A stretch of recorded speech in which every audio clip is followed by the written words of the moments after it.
In the hollows of quiet places we may meet, the quiet places where is neither moon nor sun, but only the amber lights and pale gold that comes from the hills of the heart. There listen at times, there you will call and I hear. There will I whisper, and that whispering will come to you as dew is gathered into the grass at the rising of the moon. Hi lovelies, this is Blossom, and as you can see I'm outside in the woods. It's the coldest day so far, so I thought it's a splendid idea to do a video outside today. Okay, so today we are talking about meeting a fairy guide, and I think everything we did until now is you have a really good basis, a really solid foundation to actually go now and go into the fairy realms and meet your fairy guide. You may ask why you need a guide, right?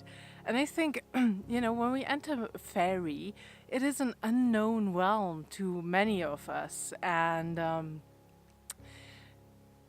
so it's always good to have a guide who will navigate you through the realms and helps you to understand the customs, to understand the traditions, and who also can show you, as we will see next week with dangers, what to pay attention to.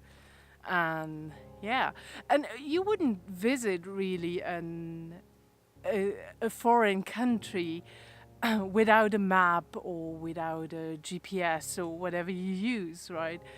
You will have a look at it online before you go. You will check out the places, and your fairy guide can be assistance for all of that. I have this journey for you. I prepared this journey for you. And this is not really going into the underworld. We will come to that later, very soon. But it is more the world between the worlds. It is a realm between the human world and the fairy realm, or the underworld. We will discover the dangers in fairy next week, but for now you only need to know that you just need to use your common sense. Be polite, be respectful, as always, as you always should be everywhere you go, not just fairy. But there it's really important. And as I say, use your common sense. If something really feels wrong, then you don't have to do it. Don't make any promises you cannot keep. I would say that's an important thing to say, to mention. And if it feels wrong, you are free to say no. Even if you might encounter a fairy being and it might ask you to do something. If it doesn't feel right to you, you can say no. Before you enter the fairy realm, I would suggest, if you haven't worked with lesson 6 really, to go back there, because this is the lesson 6 is so important with the suggested exercises to really look into the mirror, and maybe you even encounter some uncomfortable sides. So get comfortable with your own shadows, and because otherwise you will be confronted with that in the fairy realm. And well, I would say so. Not necessarily, but it could happen. So before you go and do this journey, maybe you want to go back to lesson 6, where we talked about creating sacred space, but not only without, but also within. I did already a guided journey or guided meditation to meet your fairy ally, and I will put that in the text for this lesson. So you can also use that. The images I use have a specific meaning. We will talk in the lesson about the underworld about that. So there I use the stone circle, and so you can definitely use that one, but I also put it out there without any instructions how to use it, and I think many use it just for a kind of relaxation, which is completely fine. Like I like to relax you. But it is definitely meant to travel into the fairy realm or that world in between. Oh God, I'm really getting cold. I have so many jumpers on. What I did with the journey that I will provide soon, so in 2 days it will be uploaded. So you can read this lesson and then prepare for the journey and then do the journey when it's uploaded in 2 days. Here I use the technique by R.J. Stewart, who creates that crossroads. And you will go there at the crossroads, and this is meant as a meeting place for fairies and humans.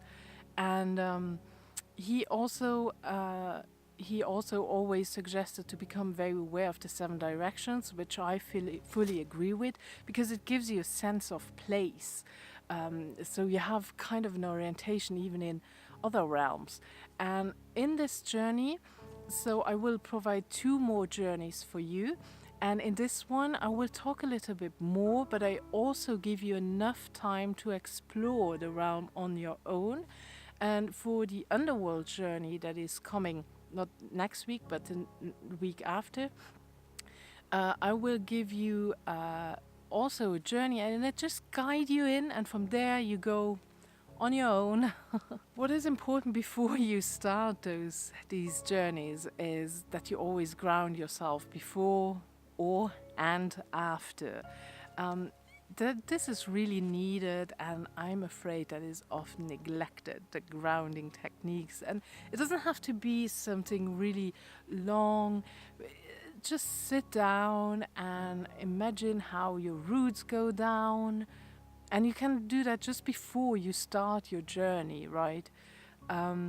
Then you pull up the energy from the earth, or whatever your grounding technique is. By now, I'm pretty sure everybody has a specific grounding technique on their own. So use that at just a few minutes before you actually start your journey.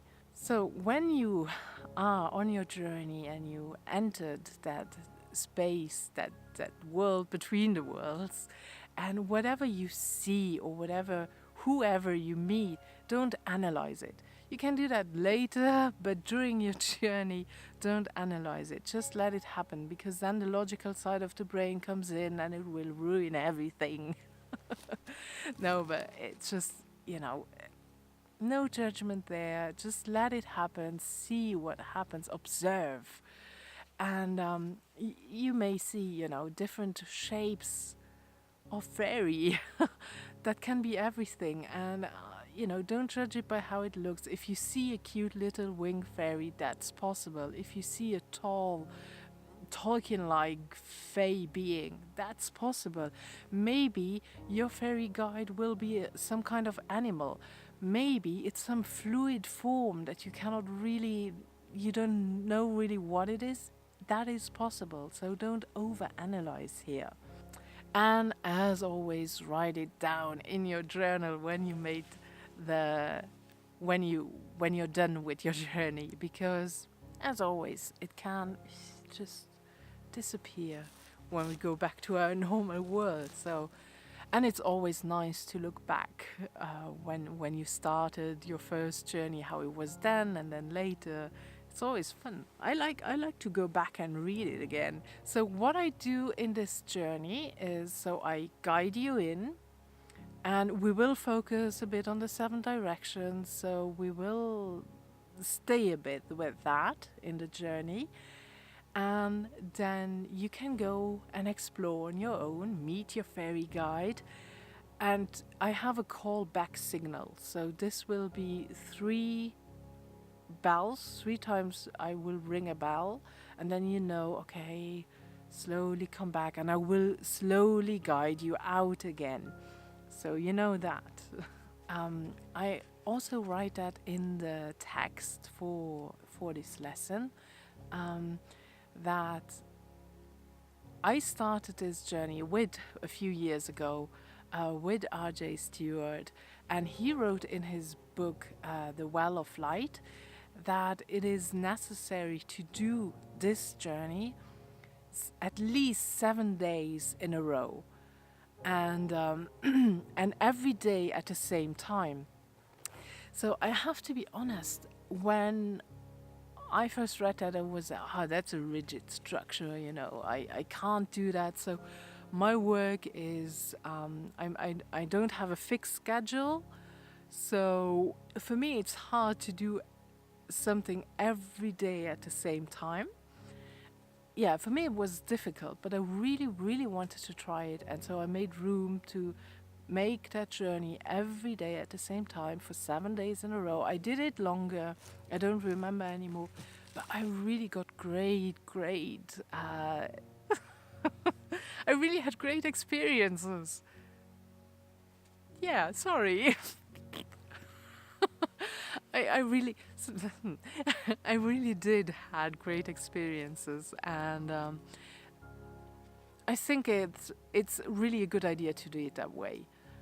I would even suggest that to you, or advise that to you, to do it that way. Find a week where you can do it every day. Maybe you get up earlier, maybe you are the last who goes to bed in the evening. Maybe you have 20 minutes. How long is it? I think it's something 13 minutes.